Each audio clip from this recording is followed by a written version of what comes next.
Welcome to Boracay! Nasa Bulabog area tayo. Makulimlim. Merong announcement si Google dun sa Region 6 medyo mag-ano tayo. Mag-ready, baka mag-baka. Anyway, pupunta tayo sa highway from this area. Ando dun yung Moksha. It's a breakfast, lunch, pastry, coffee, milk, iced tea place. So yung nakita nyo is the area ng jump off ng mga boat activities.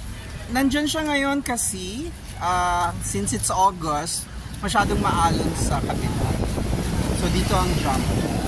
So ito merong water pumping station. Tapos doon banda tayo nakatira. So, ngayon nakatira kami sa Levantine, dyan banda.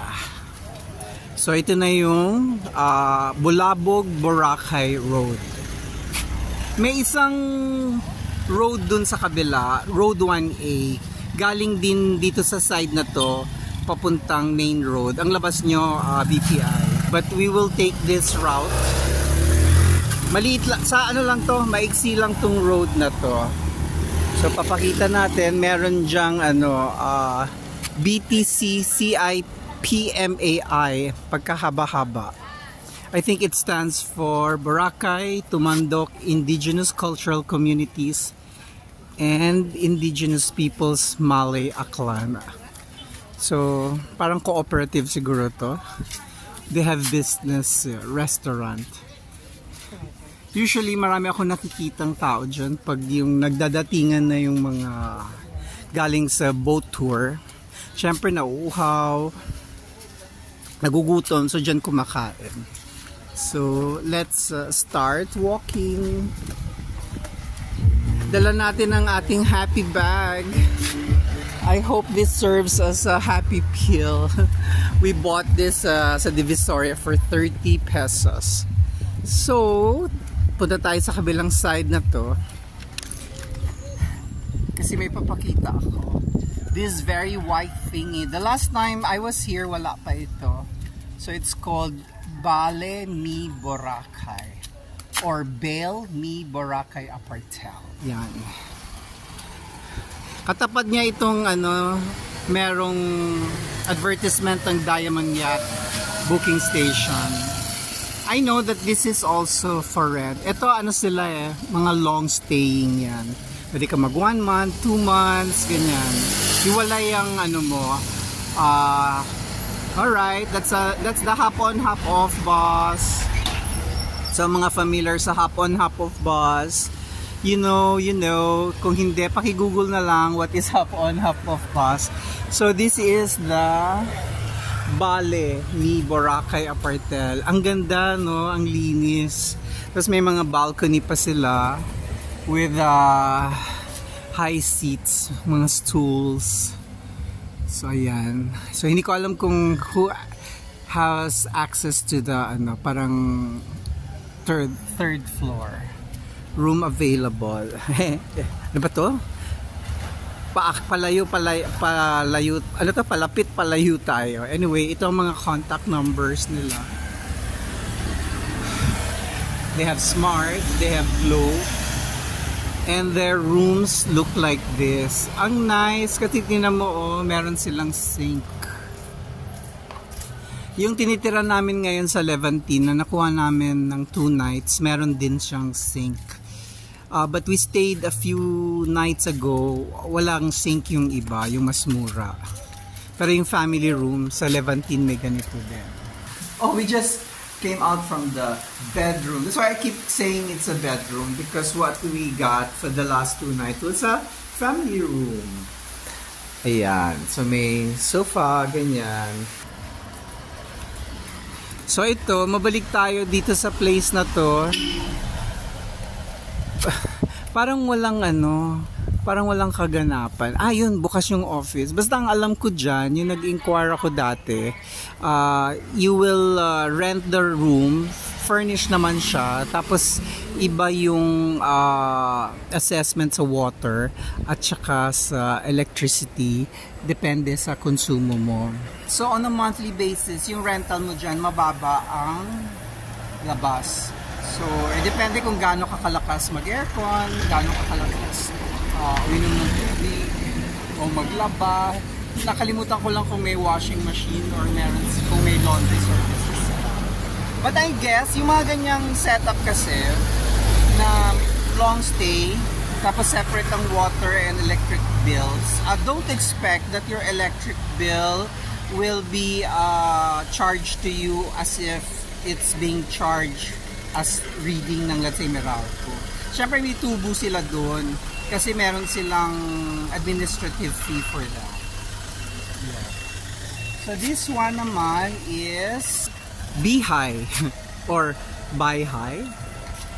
It says it's private, but it also says Bihai Garden Residence, BAIHI. May available sila sa Facebook.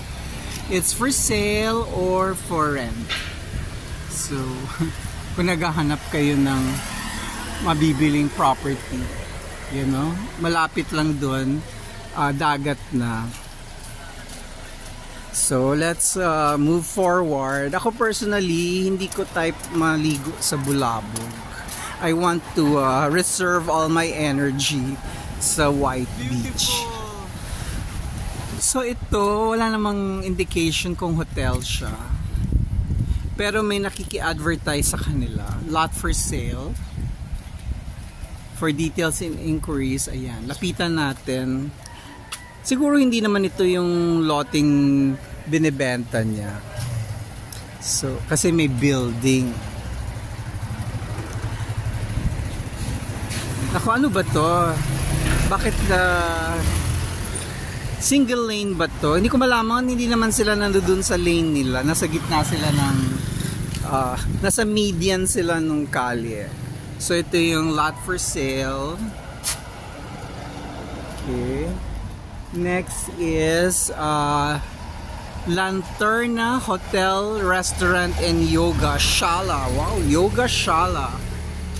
But where is it? Is it that white building there? Or ito. Nasaan po yung lanterna? Papasok pa dito. Okay. So this is lanterna. My God.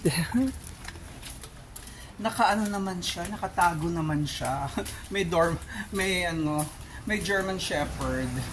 Nakatayo ang kanyang tenga. Nakakatakot. Anyway, ayan na tayo. There is the reception. But I don't see the lanterna. Okay. Walang tao sa reception. I think it's also a hotel. Yun. And there is a dog. Baka habulin tayo ng dog. But the dog does not care. He's just sleeping.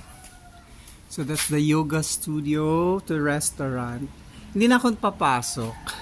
Kasi baka yung doggy na yan biglang gumising pag if we cross certain boundaries. Takot Kesh. So palabas na tayo uli. Naku, abutin yata tayo ng ulan. Lumalakas ang patak ng ambon. Yun, papakita ko sa inyo yung Dorman Shepherd. Yung German Shepherd, nakikita nyo. Ayoko makipag-eye to eye sa kanya.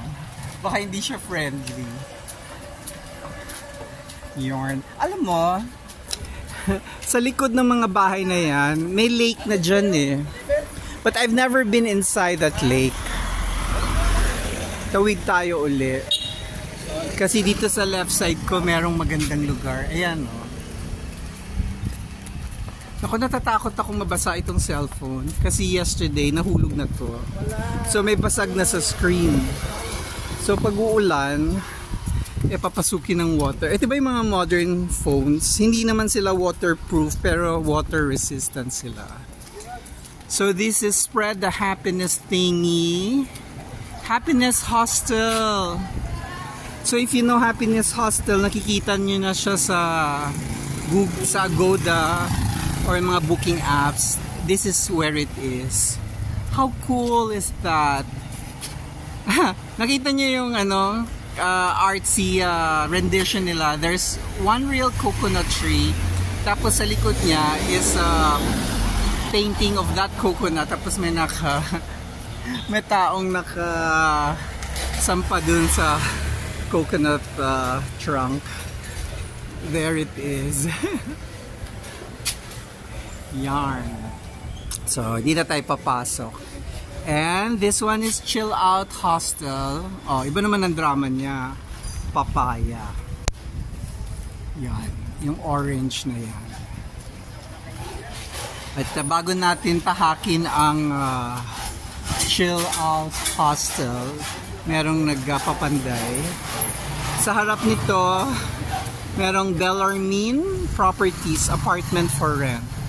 So, pagmatagalan, pag sinabi bang apartment for rent, pangmatagalan ng ating ang kanilang peg, ang kanilang business. So, ayan, call or text. Dito lang siya sa Vadenbag International Churva. So, ayan ang Chill Out Hostel. Kulay orange, naranghang-narangho. Ano pa bang meron? Ito, ano na to eh? Mga residential na to eh. Pero nakakatuwa yung sari-sari store niya. Oh. Beach vibe. Pati ito, medyo beach vibe. Oh, may room for rent din. I don't know kung ang nagpapa-room for rent kung siya. May number, kukunan natin para for future reference. Ayan. Tandaan na lang natin. Pag later on, yung niru-room for rent yun nandito sa taas o nasa ibang lugar pa po? Ito. Magkakano ngayong buwan, August 2024, magkano ito? Anong date po? Hindi, kunyari ngayon lang. Hindi naman kami titira kasi naka-book kami ngayon. Pero kung nagsisingil kayo August, tagulan, yung mga ganyan, magkano to? Ano po siya for monthly? Monthly? Magkano monthly nyo? Tag 25. 25,000. Oh, iba pa yun. Same lang po yan. Okay. Sige. Pag kukunan ko to para kung hindi makontak yun. 25,000 a month. Gano'ng kalaki yun? Good for siya for. Pero gano'ng kalaki? Kasi may nakita na akong good for 4. Sa totoo lang good for 2. Pero kasya ang kama, nakasya ang 4. Pero sa totoo lang... Okay. Anong kasama dun sa 25,000 a month? Ano lang siya, Tubig, kasama. Yung kuryente, kasama? For month, hindi pa kasama. Okay. For daily naman, is 500 per head. Paano kung mag-isa lang ako? Magkano yun? Per head pa din. Tapos mag-aantay tayo ng kasama sa loob. Hindi, for siya, monthly, mag-isa ka lang. 500 per head. 25 monthly. Ano sabi mong 500? 500 per head, good for 4 packs. Okay. So, 2,000 a day lalabas. Kung magde-daily ka. Okay. Mas mahal nga yun kasi sa 10 araw, 20,000 ka agad. Pero kasama na tubig at kuryente doon sa daily. Okay. Kung mag-monthly ka, kaya magbigay ko dito. Kuryente. Okay. May sub-meter naman. Makukompute. May sarili siyang contador sa Okay. Magkano per kilowatt charge nyo? Sa kuryente is 13 pesos per kilowatt. Per kilowatt. So, pag Sa water naman is 58 pesos. 58 pesos. Per 1 cubic. Okay. Tapos, pag nag-check-in, maglilista tayo ng cubic meter. Yes, Ganun. Okay. Sige. Okay. Ano pa ba? May internet kayo? Wala. Wala kami internet po. So, yung guest ang magdadala ng internet. For data or Okay. Kumusta naman ang data dito? May natirahan ako dito, humahagip-hagip lang yung data. Kumusta dito? Wala ko ng data dito, sir. Malakas ang data. Okay, thank you, ma'am. Kukunan ko kayo. Kaway. Sige po. Anong name niyo po? Kayo po yung may-ari din. Kapatid. Okay. Anong name niyo po, ma'am? Girly. Thank you, Miss Girly. So, akyat na tayo ulit sa the real world. Ayan, may mga galing sa kabila. So they have a restaurant sa Chill Out Hostel. Oh, very island vibe. Hindi ko natatanungin kung magkano kasi I figured this Chill Out Hostel is in the booking apps. Oh, ito may eskinita na dito sa na to, gilid na to. This building is also in the booking apps. Diba? Convenient, no? Kasi maraming mga sari-sari store, tabi-tabi. Patayan sila. So, that is the Cool Stay Inn. Tapos may, dyan, isang lokal ng Iglesia ni Cristo. Tapos, that's another, marami ding, dyan, hostels, hotels, and pension. So, this is the Urban Boutique Hotel. Diba? Parang, saradong-sarado naman. Wala masyadong bintana. So, ang aircon na nakikita ko this side is 1, 2, 3, 4. So, 4 lang ba? Ano bang style niyan? Paki-google na lang. Pero boutique hotel eh. So, hindi naman siya dormitory style, I suppose. Ayan. Lumalakas ang pag-ambon.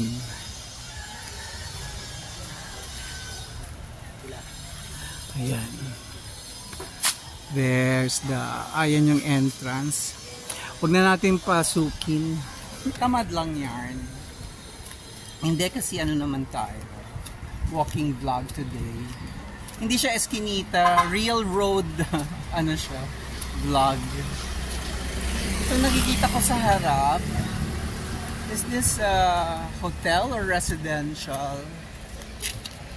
Wala. Ang nakapaskil sa labas is laundry service. Although, may nakalagay dito Nonet's Place. So baka sa mga Facebook marketplace mo siya makikita. Kasi wala naman siyang telepono sa labas. Baka sikat ito sa online. Paki-check na lang. Nireclaim na ng nature itong vacant lot na to. Ayun na naman yung hop on, hop off. So patuloy ang ating paglalakad. May nakalagay no poop zone. Bawal mag number 2 ang inyong mga pet dogs. Your furry cats and dogs. Yan. It's a municipal ordinance. Huwag hayaang bumaho ang ating neighborhood. Yan. May na dyan, may mountain na dyan. At sa baba niyan, merong lawa. Ito may eskwelahan na. Patapos na tayo. Halos wala na tayong makikita dito. Kasi puro residential na yan. Oh. It's a school day. So may mga klase ngayon. It's a school. It's a shul. It's a school.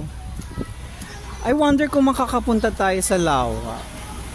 Kasi sabi nila, dati daw may exit dyan. Ito. Papasok ng lawa. At merong pontoon. Pero it's not open. Napapasukan po yan. Hindi, no? Kailan bubuksan uli? Hindi. It's closed. Kukunan ko lang yung it's closed. Pasok tayo. Hanggang dito lang tayo sa labas. Pero may pontoon. Hindi naman bago yung pontoon. Pero hindi naman parang warak-warak. So, baka they're preparing this for future development. Ayan, closed. There it is. Umiikot lang. Oy, ano yan? Is that a lawin? Ayan. There it is. Sa kaliwa, tignan nyo. Oh, diba? Kailan po bubuksan ito? Hindi namin alam. Pero parang bago pa yung mga rope. Matagal na yan. Matagal na yan. 6 years na yan. Na ganyan. Pero buti na panatiling malinis. Pero may balak daw buksan uli. Hindi namin alam sir kung ano pa yung project dito. O kasi maganda no, pero sana itong mga bahay sa gilid maging ano, kung hindi gigibain gagawing hotels or sila tutulungan silang pagandahin yung bahay nila para maging pensyon, 'di ba? Tago kasi nakita. Oo, 'di ba? Sige po, anong napangalan niyo po? Painado sir. Painado? Opo. Ang apelido. Ang first name po? John Lee. John Lee, salamat po sa pagpapaunlak. Yun. Balik na tayo. Sa harap lang to ng school eh. Diba nga? Ayan. Sana maproyektuhan nila. At matulungan din ito para maging negosyo yung mga bahay na yan. So, lumalakas ang patak ng ulan. Oh, another laundry shop. Ayan.